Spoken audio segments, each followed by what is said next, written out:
Hi guys, so today I thought I'd do another school related video. I thought I'd do some tips for GCSE exam season.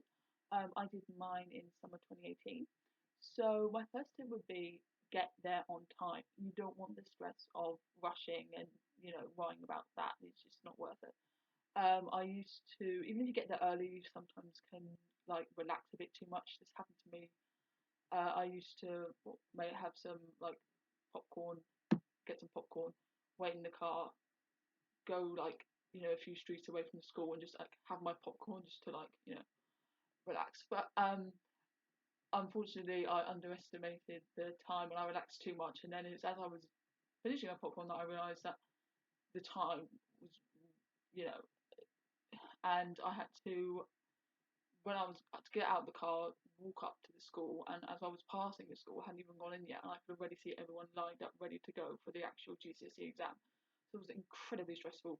The teacher used to make anyone who come in late, used to make them stand in front of all the rows so everyone could see them. And frankly, I don't know if it wasn't there that day or if he just wasn't bothered that day, but he didn't make me do that. But it was so stressful. So don't relax too much.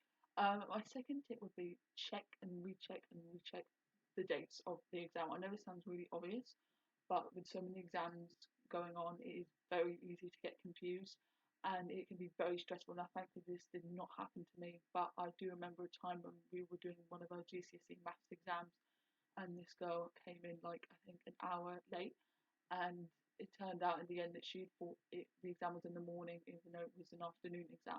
So I think they gave her I think they found out because I think you weren't in, they would ring up your parents to say like, where were you? And I think that's what they did with her, and she just got the time wrong, and it's just check because I don't even know how stressed she must have been coming into the exam, knowing she was like an hour behind everyone else. They did give her the time back at the end, I think, but I don't know if they're going to do that with everyone. So I would definitely check.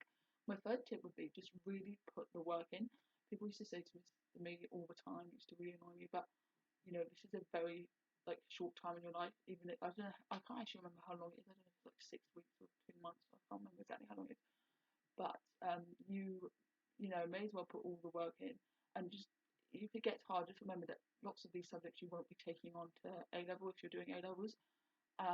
So this is going to be like, like for maths, for example, if you start learning it at like 3, 4, and then you finish it at 16, you've been doing it so long and so regularly for all of those years. So, you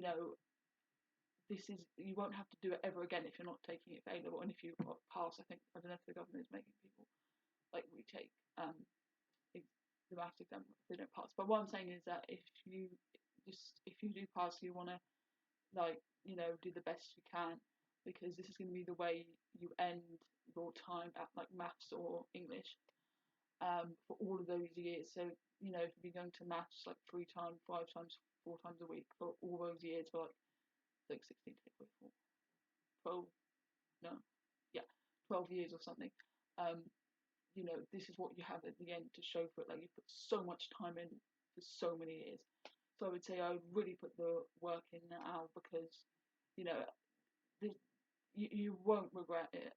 The way more likely you're going to regret not putting the work in. So there's just some tips. I'm aware this is a very long video. To be absolutely honest, it's because I can't figure out how to. Well, I've tried to figure out how to edit the videos, but I can't even seem to do that. So I'm just hoping I remember everything. So thank you so much for watching. And if you have any questions or comments, or you want any like school related video, please let me know in the comments. And thank you so much for watching.